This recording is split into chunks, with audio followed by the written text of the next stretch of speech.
Oh boy, we're back. Welcome back to Aidan After Hours. I did do the arms. They're done. I did do some panel lining here. There's actually surprisingly more color separation than I anticipated. It's not perfect, but they look pretty good. Being arms, they do move about that far. Not a ton of articulation, but it's still pretty alright for being a kit from like 2008, 2009, maybe? Um, so yeah, these are really cool because I like that they have a big copper thing on the back. As you can see, like I mentioned, there's some panel lining here.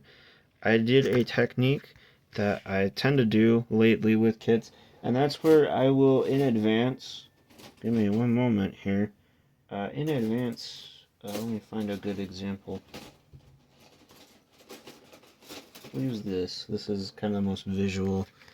What I like to do is in advance, before I assemble any of the parts, that's the laser blade I was talking about in the last video, that it's white, like they didn't, it's not on the copper runner. It's weird. By the way, I was mistaken. The cables, as you can see on the top of the shoulder, they're actually molded in this orangish red color, not the copper color. You do need to paint the copper part, as well as, like I mentioned, these little ridges here have to be painted gray. That other little circle there needs to be gray, and then of course the trim around the arm, like right through here, needs to be this same kind of goldish copper color. Apart from that, though, everything is pretty well color separated, and it doesn't look too bad unpainted. So, but as I mentioned, as sort of a technique, maybe not really a technique, just more of a time-saving thing. I don't know. Maybe we'll see. Sometimes this tends to backfire. I will go through and panel line everything and then kind of clean it up while it's still on the runner, with the exception of this laser blade, because I'm not sure if I'm going to use that, because I believe you have the option to use this or the grenade launcher, which is on a different runner. It's in here somewhere. That's a gun. Let's see. Oh, here it is. The cool thing is with a lot of these Armored Core kits of the time, and I think they do still sell these, they have the weapons would be, on individual runners, because they would sell these individually so you could customize your Armored Core, much like in the video game, and then, do a custom paint scheme. But this is the grenade launcher. It is kind of all just one color. I think this is the grenade launcher. Let me see. That doesn't give me any info. Okay, so here's the part number. I think it is, actually, now that I'm looking at the gun barrel. This is ACW 04004. That is the part number, or weapon part component number. I'm not sure what this thing is. That doesn't look like out of place. Let's go back to our reference material. Ooh. Let's go back to our reference point here in the manual, where it actually sort of shows things. Right here. This is, so I think that is still the same thing. They're calling it ACW. I think that might be the internal Kotobukiya part code. And then this part code right here is what it's called in game, in the video game, I should emphasize. If you're not aware, Armored Core is a series of video games. They're pretty fun, but they're pretty hard. They're from software games. As you can see, we can kind of compare the coloration here. Mine is not as colorful, but I think it's sufficient. I think the kit will still turn out, granted, nowhere near as exciting as this, especially that part, but I think it will look pretty good. Let's see what's next. Next, it's having us build, surprise, surprise, the legs. And there's some interesting stuff going on here with the legs. Now, the legs are actually probably have the most color separation out of all the parts in the kit. You have some very large gold pieces, gray, orange, another shade of gray. But what I've been doing here now, I may do this, and I have yet to clean this piece up. As you can see, there's still kind of some overspill from the panel lining fluid. I've kind of built up layers of this panel lining fluid because that is supposed to be colored black as if it's like an intake on the legs. And this whole little like section surrounding it, this kind of polygonal section, is supposed to be like that whole thing there. That's supposed to be gray as well. I need to clean this up. I may actually paint that, maybe not gray, but I do have a gunmetal color, and I use that on the head. I think that might look pretty good here. We'll have to see. Typically, if you paint things, though, you want to paint it and then panel line it, and I'd be doing that in the reverse order. So I'll test it out. There are 4 of these each, 2 parts kind of fused together to make the leg. Now the downside of that being is that, much like with the arms, it's not as apparent, but you can see it pretty clearly here. There's going to be a pretty not so great looking seam line that runs down the arm. The forearm is actually not too bad because it's made up of like 4 individual little components that kind of form together to make the arm, and then they sandwich over the copper joint section, which is pretty cool. Unfortunately, I feel like they could have done something similar with the bicep now that I'm actually doing that. This could have been multiple parts and you would have had that color separation, but maybe that was to keep the price of the kit down, but I think that's not a very good answer considering that this kit retails for like close to $60-$70. It's not a cheap kit. It's not horribly expensive for what you're getting, but I feel like they could have done more for that price point, and that's a little frustrating. Excuse me. But yeah, just kind of flipping through here. You may be wondering, oh, when do you build the head? Because it looks like the first part in the instructions was the arms, and you would be correct. The head is not here. Not here. Whoops.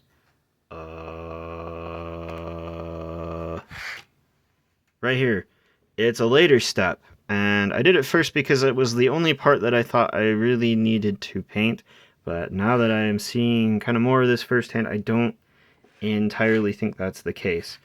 Interestingly, they kind of have you build, I guess that piece layers on top of the main Helios torso. That is a part, that A14 right there.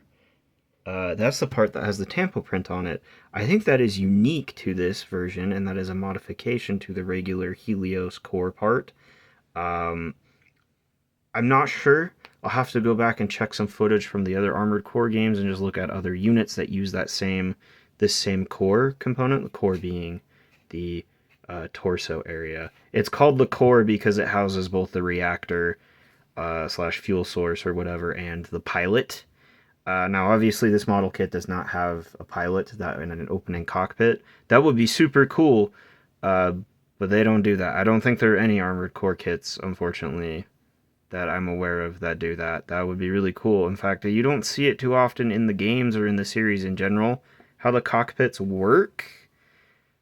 But we do know based on lore that the pilot is in here somewhere. There's an illustration in one of the I wish I had the book. It's a really cool looking art book from the 3rd gen, which this is a 3rd gen Armored Core series, where they actually show a diagram of how the cockpit opens and what the interior kind of looks like, which is something you don't really see in the games. I think maybe Nexus was the only game in the series that let you play from a cockpit view, but it was a really cool piece of artwork that kind of showed how it opens for one of the main cores. It also gives you a sense of scale, and 3rd gen ACs are not nearly as large as I thought they were. I thought they were maybe the size of like a Gundam. They're not. I think they're... I don't know if this gives you like a measurement in like specs here. I don't know. Because the manual... Oh, there's like some tape stuck to it. The manual is really cool looking. I like this like silhouette. I don't know if I really talked about that. I thought somewhere in here it gives you like a breakdown of the size of the actual AC, but I don't think it does. Maybe in here somewhere. I want to translate this whole page because this has like some lore in here, but it has a lot of kanji I can't really quite read. I can tell you the first thing that says Victoria, so that's just the AC's name. I also did some research. This particular armored core, or AC, is not originally from a game per se. It was from like I think it was either Hobby Japan or another hobby magazine that ran like an original story that weirdly like overlapped with both third and fourth gen armored cores. So you had fourth gen like games from the Armored Core 4 era, like Armored Cores from there as well as third gens, and this is kind of like a weird in between. Some versions of this kit, this is like a newer version of this kit. I learned the original release of this kit had a completely different rifle. That was a fourth gen Armored Core rifle. In fact, I have the a model kit somewhere around here of the fourth gen White Glint Armored Core, which is kind of one of the more iconic fourth gen Armored Cores that has the exact same rifle that this kit originally came with. I guess maybe to make it more in line with the cameo appearance it makes in one of the portable versions of either Nexus or Last Raven as an arena enemy. They gave it a third gen part because obviously the fourth gen stuff is not in those games. So maybe that's to make this more in line with the games. Also, the head is an entirely unique component.